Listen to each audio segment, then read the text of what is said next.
오늘은 바울 재판에 관한 말씀을 함께 나누겠습니다. 혹시 여러분 법정에 가보셨습니까? 서류 띠러 법원 가는 거 말고 법정, 그러니까 재판정에 나가는 겁니다. 어떤 형사, 민사, 행정, 가사, 특허, 선거 재판 이런 재판 종류들이 많이 있는데, 죄를 지은 사람에게 그 대가를 치르는 형을 선고하기도 하지만 그 밖에 다양한 형태의 분쟁을 다루는 것이 이 법정입니다. 근데 오늘 바울이 받는 이 재판은 굳이 말한다면 종교 재판입니다. 우리나라에는 아마 종교 재판으로 뭔가 이루어지진 않을 겁니다. 현재 우리나라는요. 이걸 진짜 하는 나라들도 있습니다. 근데 고발자는 유대인 대제사장 아나니아, 유대교 대제사장 아나니아, 피고발자는 바울입니다. 재판장은 로마 총독 벨릭스입니다. 이 처음부터 좀 앞뒤가 맞지 않습니다. 대제사장이라고 하면 백성의 죄를 짊어지고 주님 앞에 나아가서 저들의 죄를 사해달라고 그렇게 구하는 사람입니다. 그렇지만 백성에게 있는 죄도 사해달라고 구해야 하는 대제사장이라고 하는 사람이 한 사람의 죄를, 그것도 하나님 앞에서가 아니라 로마 총독인 벨릭스 앞에서 고발하고 있으니 뭔가 좀 안 맞습니다. 바울 재판의 핵심 쟁점은 그가 과연 재판을 받을 만한 죄를 지었는지입니다. 바울의 재판은 형사나 민사도 아닌 말씀드린 대로 종교 재판이고, 벨릭스 총독 입장에서 보면 총독으로서, 로마의 행정관으로서 하는 재판이니 이게 정치적 재판인 겁니다. 우리가 생각하기에 재판이라는 형식이니 좀 공정이나 했으면 좋겠지만 상황은 그렇지 않아 보입니다. 하지만 그럼에도 바울은 자신에게 발언할 기회가 주어졌을 때 변명보다는 복음을 전하는 계기로 삼습니다. 바울이 디모데에게 너는 복음을 전파하라 그러면서 때를 얻든지 못 얻든지 이를 항상 힘쓰라 그랬는데, 바울은 자신에게 주어지는 발언 기회를 통해서 예수 그리스도의 복음을 더 명료하게 전하는 그런 계기로 삼습니다. 오늘 말씀을 나누면서 여러분에게 주어진 삶의 기회를 통해서 오직 주의 복음이 전해지고 또 여러분의 삶의 기준이 더 명확해지기를 간절히 바랍니다. 우선 바울이 소명을 하고 있습니다. 아나니아가 바울의 전염병 같은 자라 하면서 세 가지 제목으로 그를 고발했다 그랬습니다. 유대인을 소욕해 하는 사람, 유대인을 소욕해 하는 사람, 그리고 나사렛 이단의 우두머리고, 그리고 성전을 더럽히는 사람, 이런 세 가지 제목으로 그를 고발했는데, 그 고발 내용을 들은 벨릭스 총독이 머리로 표시하여 변론, 이렇게 말하라 그랬습니다. 머리로 표시하면서 말하라. 이게 어떤 거냐면 이제 그 아나니아 쪽이 이렇게 얘기를 하니까 듣고 나서 바울한테 이렇게 하는 거죠. 고갯짓을 하는 겁니다. 여기에는 이 말하자면 이제 피고인 바울에 대한 어떤 존중이나 보호 이런 거보다는 재판장으로서의 어떤 권위를 내세우는 그런 몸짓으로 보면 될 것입니다. 그러나 바울은 덤덤하게 변론을 시작합니다. 당신이 여러 해 전부터 이 민족의 재판장 된 것을 내가 알고 내 사건에 대하여 기꺼이 변명하나이다, 이렇게 시작합니다. 시작부터 앞에 아나니아 측과는 좀 대조적입니다. 그들은 뭐라 그러냐면 벨리스 카카요, 우리가 당신을 힘입어 태평을 누리고 또 이 민족이 당신의 선견으로 말미암아 여러 가지로 개선된 것을 우리가 어느 모양으로나 어느 곳에서나 크게 감사하나이다, 이렇게 재판장인 벨리스 총독을 굉장히 높이는 그런 말을 하고 있습니다. 바울을 고발하면서 민족과 종교적인 자존심은 내팽개치고 오로지 그냥 그를 엄벌해 달라고 하는 목적으로 그의 환심을 살려고 총독에게 온갖 아첨의 말을 풀면서 이야기를 하고 있는데, 바울은 그냥 덤덤하게 당신이 여러 해 전부터 민족의 재판장 된 것을, 그러니까 그가 총독으로 부임한 지 몇 년 됐다는 것이고요. 그리고 나는 이 사건에 대해서 기꺼이 변명하겠습니다 라고 그냥 덤덤하게 말합니다. 저는 바울이 이렇게 말할 수 있었던 근거는 그가 진리 안에 확고히 섰기 때문에 가능하다는 겁니다. 거짓이 있었다면 아마 이렇게 덤덤하게 말하지 않았을 것입니다.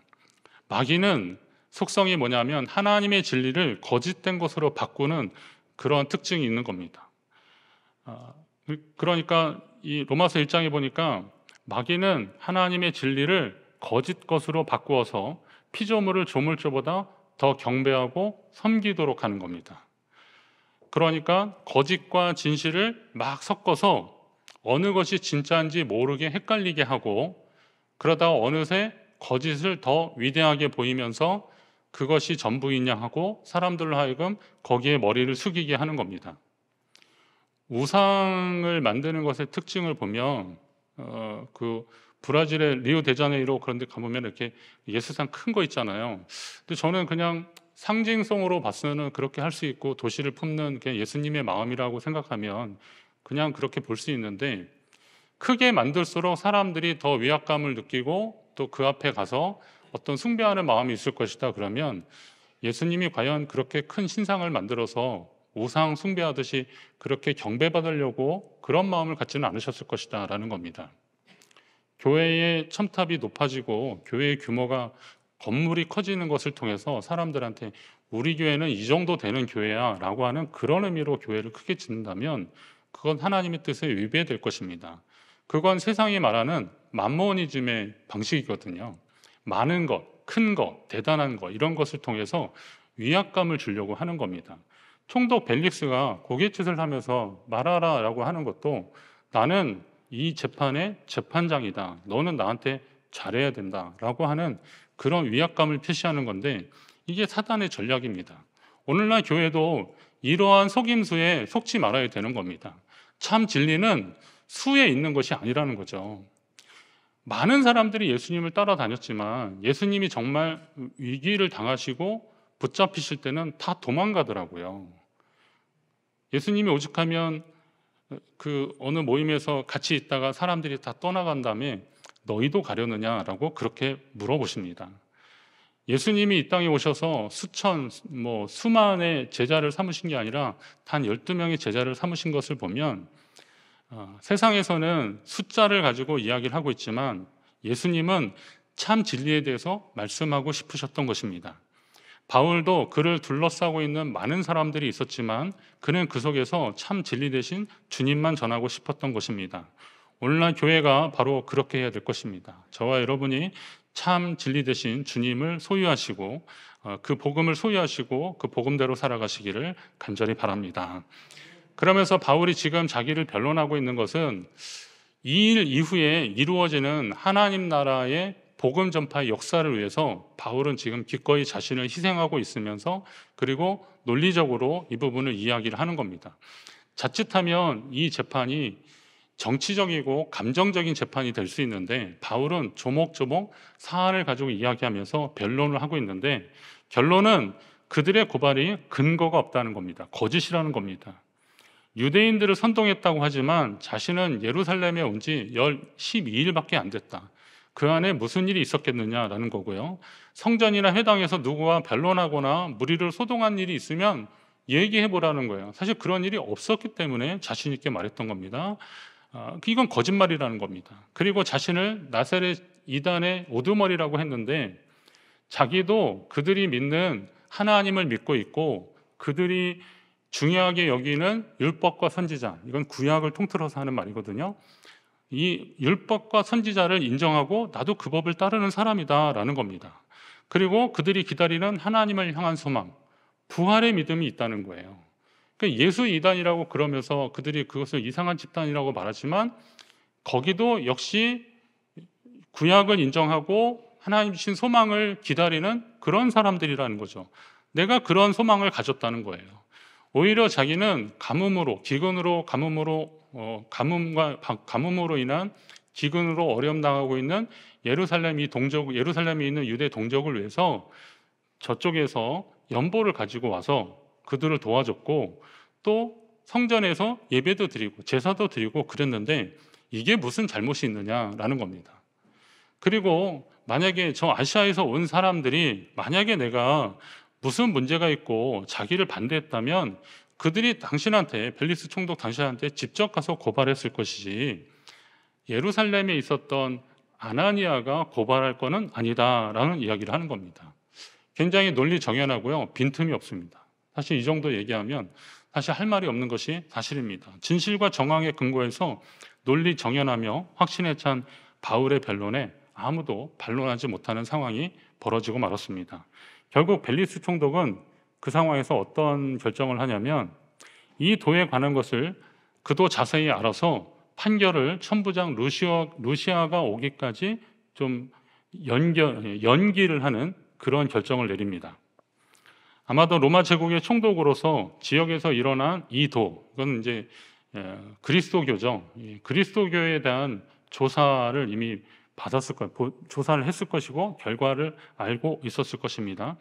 그리고 그의 아내가 두루실라였는데 이 두루실라는 헤롯 아그리파 왕의 그 딸이었기 때문에 유대 배경을 가지고 있는 사람이었었기 때문에 지금 이들이 말하는 것이 어떤 것인지를 대충 알고 있었을 것입니다. 그러면서 이제 거기에서는 어떤 결정을 하냐면 천부장 루시아가 오기까지 판결을 좀 연기하겠다라는 그런 얘기를 하는데 사실 이것도 핑계입니다. 왜냐하면 우리 앞에서 봤듯이 이 천부장이 바울을 예루살렘에서 가이사랴로 이 총독에게 보내면서 그에 대한 조사 보고서를 같이 보내는데 그에게는 죄가 없습니다. 그렇게 보입니다. 라고 하는 보고서를 받기 때문에 펠릭스는 그걸 봤으니까 사실 천부장이 올 때까지 기다릴 것도 없는 거거든요. 그건 천부장으로서 총독에게 보내는 공식 문서 형식이기 때문에 그걸 의심할 필요도 없는 건데 그러나 그가 이 판결을 연기한 이유가 뭐겠습니까? 지금 벨릭스 총독도 바울에게서 뭔가 이렇게 죄를 발견하지 못했던 겁니다. 그러나 지금 바울을 무죄로 판결해서 풀어주면 유대인들의 소동이 적지 않을 것 같으니 총독으로서 좀 이렇게 안정을 취하기 위해서 판결을 좀 미루게 된 것입니다. 그러면서 바울을 지키되 그에게 자유를 주고 친구들이 그를 돌보아주는 것을 막지 말라라고 이렇게 백부장에게 그렇게 명령해서 그를 내줍니다. 그리고 벨릭스 총독 부부가 가끔 바울을 불러서 부담 없이 그리스도 예수의 도를 들으려 했다. 이 부분도 우리가 한번 봐야 되는데요. 이게 그 당시에 지금 로마 시대지만 그 앞에 있는 그리스, 헬라 문화의 특징이 그런 겁니다. 새로운 이론들, 사상들 이런 것들이 오면 좀 이렇게 여러 가지를 듣는 겁니다. 바울이 그 아레오바고에서 사람들에게 이런저런 이야기를 했고 그랬던 것처럼 이 총독도 바울이 전하는 말이 뭔지를 궁금하고 그래서 와서 좀 말하라라고 한 것입니다. 그런데 이때 바울이 찾아와서 주로 한 말이 뭐냐면 의와 절제와 그리고 장차 오실 심판, 우리에게 임한 심판 이런 내용들을 이야기를 하는 겁니다. 이 부분을 보면 바울 사도가 얼마나 강직한 사람인지를 알 수 있는데 사실 벨릭스는 이 재판의 재판장으로서 바울의 판결을 내리는 데 있어 굉장히 중요한 가장 중요한 역할을 하는 사람 아니겠습니까? 그런데 그런 사람에게 오히려 성경의 이야기를 조금 더 강하게 이야기를 하는데 하나님이 당신을 사랑하십니다. 축복하십니다. 이런 얘기가 아니라 의와 절제 그리고 하나님의 심판 이런 내용들을 쭉 얘기한 겁니다. 사실 벨릭스 총독은 잔인함과 탐욕으로 유명한 사람이었습니다. 불의한 사람이었습니다. 어느 기록에 보면 총독이니까 대놓고 사람들을 약탈할 수는 없으니까 어떤 도적무리의 뒷배가 되어서 그들이 약탈하면 얼마를 받는 형식으로 해서 그렇게 자기 부를 축적했다는 겁니다. 그리고 또 정치적이든 어떤 형태로든 이 치안을 유지하기 위해서는 아주 본보기로 사람을 아주 잔인한 방법으로 죽이는 그런 선택도 했었고 그리고 또 여색을 밝혔다 이런 것도 있습니다. 그래서 좀 생활이 방탕했던 사람입니다. 그리고 두루실라라고 하는 이 여인도 그 헤롯 가문의 족보를 보면 저 노란 게 이제 왕들인데요.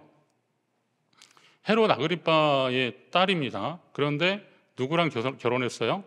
헤로디아하고 결혼했거든요. 근데 요 결혼이 약간은 좀 문제가 있는 결혼이었습니다. 그래서 이런 부분 때문에 또 여러 가지 문제가 생겼고 요한도 이런 것 때문에 죽고 그랬습니다. 그리고 이 두루실라고 하는 여인도 당시에 소아시아의 여러 왕들하고 약혼과 결혼을 정략적으로 계속 했었고 그리고 문제가 생겼고 그리고 결국은 이 벨리스 총독도 건전하지 않은 상황에서 이 두루실라하고 결혼한 상황입니다.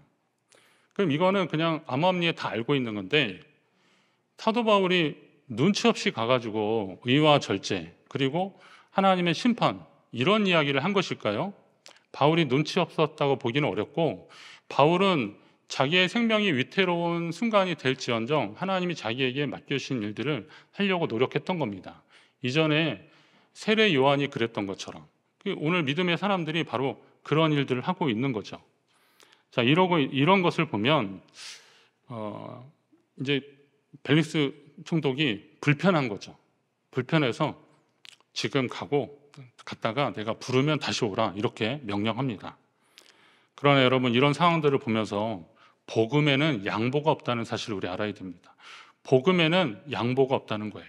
한번 따라할까요? 복음에는 양보가 없어야 한다. 복음은 양보가 없어야 됩니다. 복음은 기쁜 소식이지만 말 그대로 복음이 복스러운 소식, 기쁜 소식 아닙니까? 그런데 사실은 죄의 문제와 연관되어 있습니다. 죄의 문제가 해결되고 우리를 구원으로 인도하기 때문에 이게 기쁜 소식이 되는 겁니다. 따라서 부담되고 피하고 싶어도 복음 안에서 우리는 자신의 죄와 직면해야 되는 겁니다. 성경은 죄의 삭은 사망이고 하나님의 은사는 그리스도 예수 우리 주 안에 있는 영생이니라 그랬습니다. 그러면 예수 그리스도 안에 있는 영생을 얻기 전에 이 죄의 문제가 죄의 삭은 사망이라고 하는 인식이 확실하고 이 죄의 문제로 인해서 오라 나는 공고한 사람이로다 이 사망의 몸에서 누가 나를 건져낼까라고 하는 그러한 탄식이 있어야 복음이 되는 거고 그걸로 인해서 하나님의 자녀되는 역사가 일어나는 것입니다. 그래서 불편해도 하나님의 말씀을 들어야 하는 것입니다. 제가 예전에 몸 이쪽에 뭐가 이렇게 멍울이 같은 게 잡히더라고요. 등 뒤쪽으로. 그래서 그냥 괜찮겠지 그랬는데 계속 좀 이상하고 뻑뻑하고 그래서 결국은 병원을 찾았는데 초음파로 이렇게 보더니만 이게 지방종 같은데 조금 지켜보시죠. 그랬는데 조금 지켜봤는데 이게 점점 더 뻑뻑해지는 겁니다. 그랬더니 그 과장님이 이거는 그냥 수술하셔야겠는데요. 그러는 거예요. 그래서 어떤 수술을 해야 돼요? 그랬더니 뭐 그냥 째고 꺼내야죠. 그러더라고요. 그래서 제가 너무 겁나는 거예요. 그래서 혹시 이렇게 주사로 이렇게 녹이는 그런 건 안 돼요? 막 그래서 제가 막 그랬더니 이건 뭐 그렇게는 안 될 것 같고 어차피 수술하셔야 됩니다. 그러는 겁니다. 그래서 그냥 두렵고 떨리는 제 생애 최초의 수술다운 수술을 하고 병원에 입원한 적도 있었습니다. 피하고 싶었습니다. 안 하고 싶으면 안 하고 싶은 마음이 굴뚝 같았는데 의사 선생님의 결정은 째고 꺼내야 된다는 겁니다. 그리고 보통은 안 보여주는데 저한테 그 지방종 이렇게 이건데 안 하시려고 그랬어요. 막 그러시더라고요. 마취도 하다가 약간 덜 돼서 너무 아파서 이거 지금 마취 덜 됐어요. 더 마취제 하나 더 놔주세요. 제가 막 그럴 정도로 막 하면서 결국은 그 수술을 했는데 하고 나니까 개운합니다. 물론 자국은 좀 남았지만 이런 거거든요. 어차피 해야 될 것들은 해야 되는 거죠. 우리가 복음 앞에서 피할 수 없다는 사실을 알아야 됩니다. 피할 수 있으면 피하면 좋겠죠. 그러나 복음 앞에서 우리의 죄는 피할 수 없는 겁니다. 그런데 벨릭스 부부는 말씀을 듣는 대신에 그것을 거부하고 갔다가 부르면 다시 오라 이렇게 한 겁니다. 그리고 나중에 그를 불렀는데 이번에는 아주 교묘하게 화제를 바꿔서 다른 형태로 바울을 부르는데 뭐라 그러냐면 돈을 받을까 바라면서 그를 불렀다 그랬습니다. 돈을 받을까. 이게 어떤 걸까 보니까 바울이 그쪽 지역에서 저 고린도 마게도냐 지역에서 예루살렘 성도들을 돕자 그래서 연보를 가져왔잖아요. 적게 가져오진 않았겠죠. 성도들이 많이 이렇게 그쪽 지역은 또 생활 수준도 되게 높고 그랬으니까 많이 가져왔는데 이걸 아는 거죠. 그러니까 너 지금 내 한마디면 너는 죽을 수도 있어. 그러니 잘해라 라고 하는 거죠. 그리고 그냥 되겠냐 라고 하는 거죠. 그러면 자꾸 이렇게 바라는 거예요. 저는 이 대목을 보면서 처음에는 이 벨릭스 부부가 바울을 왜 불렀어요? 처음에 불렀을 때는 그리스도 예수의 도를 들으려고 불렀거든요. 영적인 호기심도 있고 복음을 들으려고 불렀는데 그게 자꾸 부대끼고 아프니까 힘드니까 가라 그러고, 근데 그냥 놔두기는 너무 아깝고 그러니까 돈을 받을 이유로 그를 다시 부르기 시작하는 거예요. 이걸 우리의 삶에, 우리 신앙에 좀 대입을 해보면 이 믿음이 변질되는 과정이더라고요. 처음에는 구원의 진리에 대한 갈망과 감격이 있었습니다. 예수님을 만난 기쁨이 있었고 하나님의 말씀이 들어오는 그런 기쁨과 감격이 있었습니다. 그런데 이후에 믿음이 변질되는 경우가 많이 있다는 거죠. 자꾸 세상과 물질을 향하고 있다는 겁니다. 우리 주변에 벨리스 같이 믿음이 변질되는 사람이 많다라고 그러는데, 욕하면서 배운다고 우리도 어느새 비슷한 생각과 결정을 하고 있다는 거죠. 하나님보다 세상을 더 사랑하는 말과 행동을 하고 있다는 겁니다.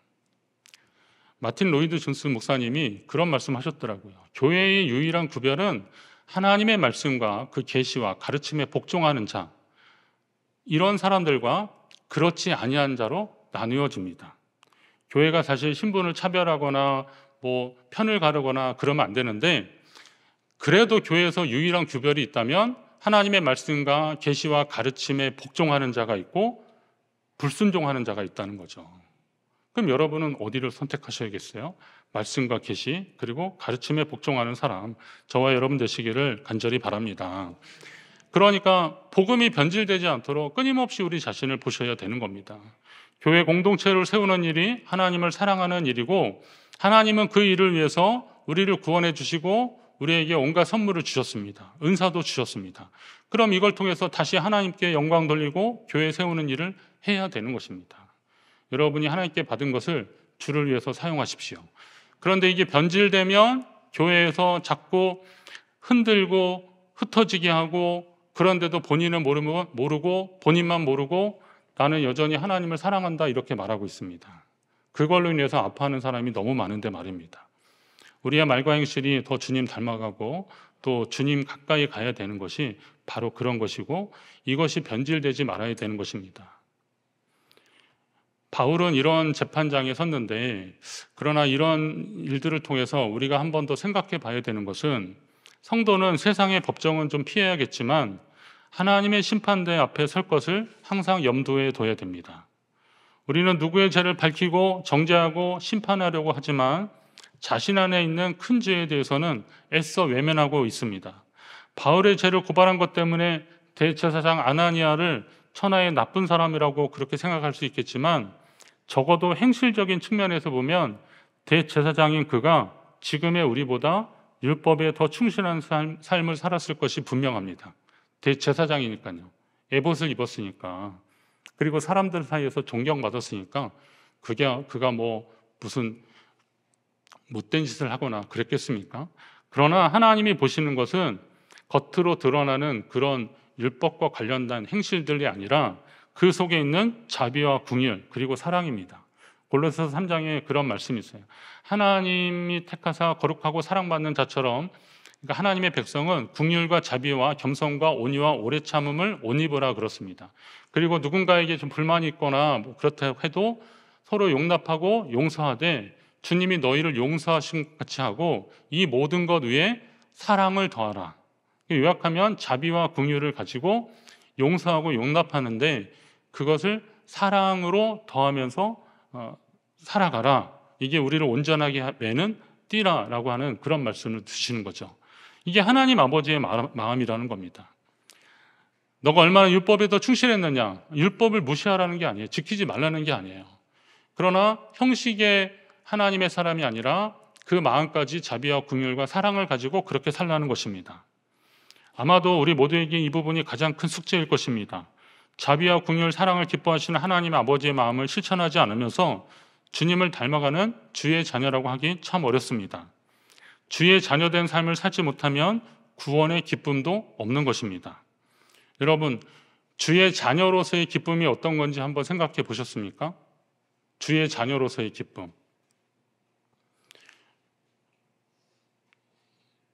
어제 저녁에 저희 아이가 아버지 뭐 잊은 거 없으시냐고 그러더라고요. 그래서 제가 지갑을 잃어버렸나 이렇게 뭘 잃어버렸을까 막 생각했는데 실실 웃으면서 얘기를 하는 거예요. 그래서 제가 제 소지품을 잃어버린 것 같지 않고, 그래서 가만히 생각해 보니까 어제가 3월 2일 아닙니까?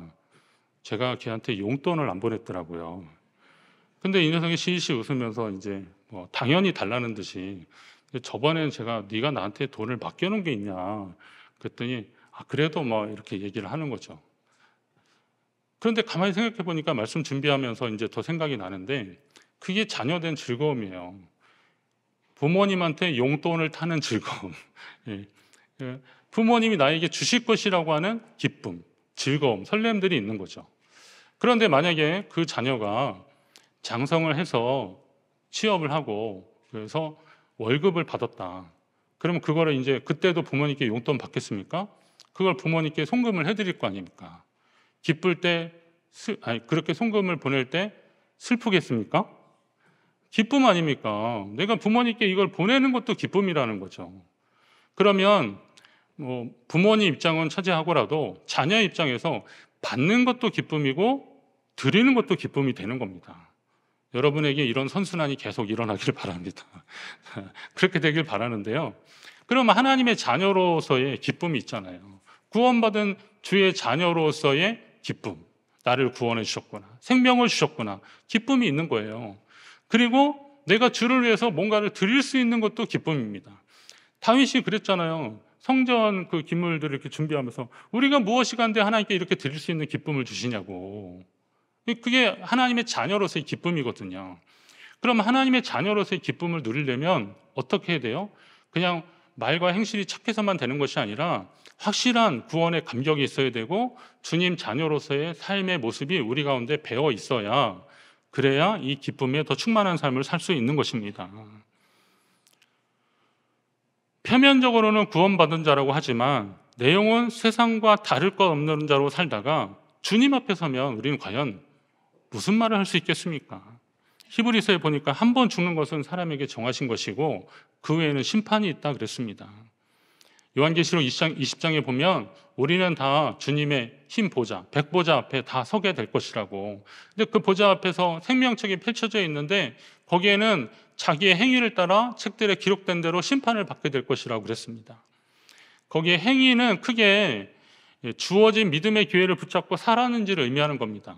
뭐 이렇게 조목조목 이런 뭐 하나하나 이런 거보다는 그가 정말 하나님 주신 믿음의 기회를 붙잡고 살았는지, 그걸 그냥 크게 보면 행위인데, 그것에 따라서 우리는 심판을 받는데, 심판도 영원한 죄로 인해서 영원한 심판이 있고, 그리고 복음으로 구원받은 하나님의 자녀로서 의의 심판, 그럼 이건 영원한 생명으로 들어가는 심판, 판결을 말하는 겁니다.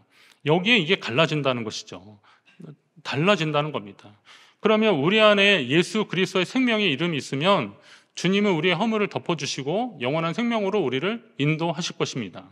그런데 예수 그리스도의 생명이 없으면 죄로 인해서 심판받을 수밖에 없는 것이 우리 인생이라는 것입니다. 그럼 바울의 재판을 보고 이 사람이 죄도 없는데 복음 전하다가 이렇게 고난당했네. 그러나 이를 고발하는 사람들도 치밀하고 또 이를 판결하는 사람도 좀 말하자면 우리가 보기에 눈높이 안 맞지만, 그러나 바울이 그 가운데서도 담대할 수 있었던 것은 그가 하나님 안에 있고 주님이 맡겨주신 일들을 한다는 확신 때문에 그런 일을 그렇게 담대할 수 있었다면, 오늘 우리도 세상의 재판이 아니라 하나님 앞에 섰을 때 우리는 정말 부끄러움 없이 주님 앞에 설 수 있느냐라는 것을 지금부터 준비하고 믿음으로 나아가야 한다는 것입니다. 세상의 재판장이라는 사람이 죄를 고발하고 세상의 제사장이라는 사람이 죄를 고발하고 심판받게 했지만 하나님이 우리에게 영원한 대제사장 예수 그리스도를 주셨음에 여러분 감사하시기 바랍니다. 예수 그리스도의 이름을 힘입어서 하나님 앞에 나아가는 자를 주께서 긍휼히 여겨주시고 은혜를 베풀어 주신다는 것입니다. 말씀드린 듯이 바울이 이 거짓과 모함으로 점철된 이 재판에서 끝까지 담대할 수 있었던 것, 이거 주님의 명령에 순종해서 주의 일을 하고 있었기 때문에 가능한 일입니다. 골로새서 1장에 보면 만일 너희가 믿음에 거하고 터 위에 굳게 서서 너희 들은 바 복음의 소망에 흔들리지 않으면 그리스도 예수의 은혜로 말미암아 화목하게 하사 너희를 거룩하고 흠없고 책망할 것이 없는 자로 그 앞에 세우실 것이다. 요약하면 그런 거죠. 믿음의 터 위에 굳게 서서 소망이 흔들리지 않고 끝까지 나아가면 하나님이 예수 그리스도로 말미암아 우리를 거룩하게 하시고 흠이 없고 책망할 것이 없는 자로 주님 앞에, 그날의 주님의 보좌 앞에 우리를 서게 해 주실 것이다 라는 겁니다. 이 권면이, 이 고백이 저와 여러분의 고백이 되고 삶의 지표가 되기를 주의 이름으로 축원합니다. 여러분이 오늘도 믿음의 중심이 바로 좀 서서 나는 정말 주님의 은혜로 구원받은 하나님의 백성으로 분명히 살겠습니다 라고 하는 다짐과 함께 그렇게 살다가 만나는 여러 가지 어려움들 속에서 하나님이 여러분에게 맡겨신 그 사명 때문에 이 모든 어려움들을 극복하시고 그리고 더 담대하게 끝까지 나아가셔서 주님의 보좌 앞에 섰을 때 부끄러움 없는 하나님의 자녀로 서게 되기를 주의 이름으로 축원합니다.